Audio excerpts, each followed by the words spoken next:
Bismillahirrahmanirrahim. Assalamu alaikum dear students. How are you? I hope you'd be fine. This is new syllabus primary mathematics. Workbook 5B. Chapter number 13 है properties of triangles. अब आ जाइए worksheet number 2A sum of angles in a triangle page number 95 के ऊपर. In the earlier videos I have discussed with you that in each of the triangle the sum of all the angles is always 180 degrees. ये तो आप सबको पता है ना students कि तीनों एंगल्स हमेशा जब ऐड होते हैं तो उनका जो सम है वो 180 डिग्रीज आना चाहिए. इसका मतलब क्या हुआ कि अगर एक एंगल 75 डिग्रीज़ है, दूसरा एंगल 30 डिग्रीज़ है, तो ये दोनों मिलके 105 डिग्रीज़ बन रहे हैं.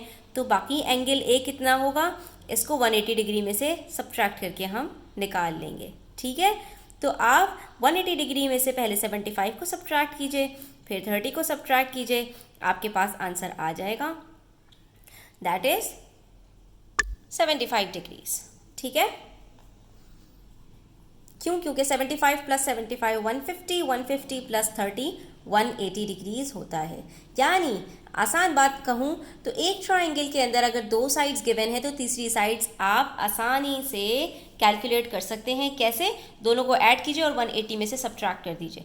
इसी तरह से यहाँ पर हमारे पास पार्ट बी है जिसमें अगेन हमारे पास तीन एंगल्स हैं, 27 डिग्रीज, 120 डिग्रीज और एंगल बी गिवन नहीं है. तो हम क्या करेंगे, हम एंगल बी कैलकुलेट करने के लिए 180 में से 120 डिग्रीज़ को सब्ट्रैक्ट करेंगे. पहले क्या आंसर आएगा, 60 डिग्रीज़. 60 में से मज़ीद 27 डिग्रीज़ को हम सब्ट्रैक्ट करेंगे तो हमारे पास आंसर आ जाएगा 33 डिग्रीज़. इसका मतलब क्या हुआ, एंगल बी हमारे पास 33 डिग्रीज़ का है. अब आ जाइए पेज नंबर 96 पर. पार्ट सी में हमारे पास दो एंगल्स हैं, 45 डिग्रीज़ और 50 डिग्रीज़. हम इन दोनों को सब्ट्रैक्ट करते हैं. 150 में से पहले 50 डिग्रीज़ सब्ट्रैक्ट किया, क्या बचा, 130 डिग्रीज़. 130 में से मज़ीद 45 डिग्री सब्ट्रैक्ट किया तो हमारे पास क्या आंसर आएगा स्टूडेंट्स, ये हमारा एंगल सी है, हमारे पास आंसर आएगा 85 डिग्रीज़. ठीक है, बिल्कुल इसी तरह पार्ट डी है, 44 डिग्रीज़ है और 92 डिग्रीज़ है. तो एंगल डी भी हम इसी तरह से कैलकुलेट करेंगे. पहले 180 में से हम 92 डिग्रीज़ को सब्ट्रैक्ट कर लेते हैं, हमारे पास आंसर आ जाएगा कुछ 88 बचता है. उसमें से मज़ीद 44 सब्ट्रैक्ट करते हैं तो 44 ही बचता है, जिसका मतलब ये हुआ कि एंगल डी हमारे पास 44 डिग्रीज़ है. तो ये हमारे पास कौन सा ट्रायंगल हो गया, ये हमारे पास आइसोसेलेस ट्रायंगल हो गया. अब आ जाइए क्वेश्चन नंबर 2 पेज नंबर 97 पर. यहाँ पर हमारे पास राइट एंगल ट्राइंगल है. एक एंगल हमारे पास ये डब्बे से डिनोट हो रहा है, दैट इज़ 90 डिग्रीज़. ठीक है, अब जब ऐसा ट्राइंगल होगा ना स्टूडेंट्स तो एक ही एंगल गिवन होगा.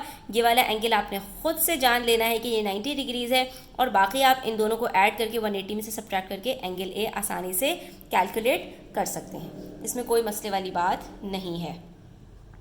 ऐसे एंगल को कैलकुलेट करने के लिए आपको इन दोनों को ऐड करके 180 में से माइनस करने की ज़रूरत नहीं होती. आपने सिर्फ करना कितना होता है, 90 में से जो दूसरा एंगल गिवन होता है राइट एंगल के अलावा सिर्फ उसको सब्ट्रैक्ट कर दीजिए, आपको खुद ब खुद पता चल जाएगा कि दूसरा एंगल कितना है. ये 45 डिग्रीज़ है, 90 में से 45 को सब्ट्रैक्ट करेंगे तो 45 ही बचेगा क्योंकि 45 प्लस 45 गिव्स अस 90 डिग्रीज़. अगर ये 40 होता तो 90 में से 40 सब्ट्रैक्ट करते आपके पास 50 डिग्री आता. इसकी वजह क्या है स्टूडेंट्स, क्योंकि 90 प्लस 90 180 डिग्रीज़ होते हैं और हमें पता है sum of angles of a triangle is always 90 degree. ये तीनों मिलके 180 डिग्रीज़ बनने वाले हैं, जिसमें से 90 डिग्री तो ऑलरेडी यहाँ पर है, तो ये दोनों भी मिलके 90 डिग्रीज़ बनेंगे. तो अगर इसमें से एक गिवन है तो 90 में से सब्ट्रैक्ट करके दूसरा आसानी से कैलकुलेट किया जा सकता है.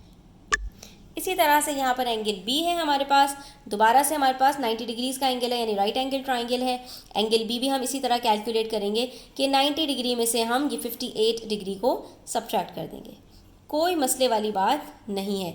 ये हमें पता चल रहा है यहाँ पर ये 32 डिग्रीज़ है, यानी ये एंगल बी हमारे पास 32 डिग्रीज़ का है.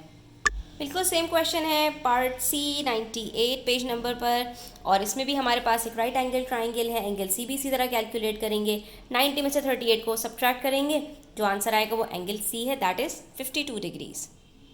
इतने प्रैक्टिस क्वेश्चंस करने के बाद अब आपको मज़ीद बताने की ज़रूरत नहीं है कि एंगल डी हमने किस तरह से कैलकुलेट किया है.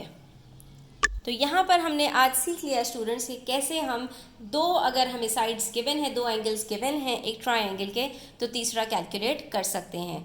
I hope students you like the video. Please hit the like button and subscribe to my channel. Please share it with your friends. Thanks for watching the video till the end. Take care. Allah Hafiz.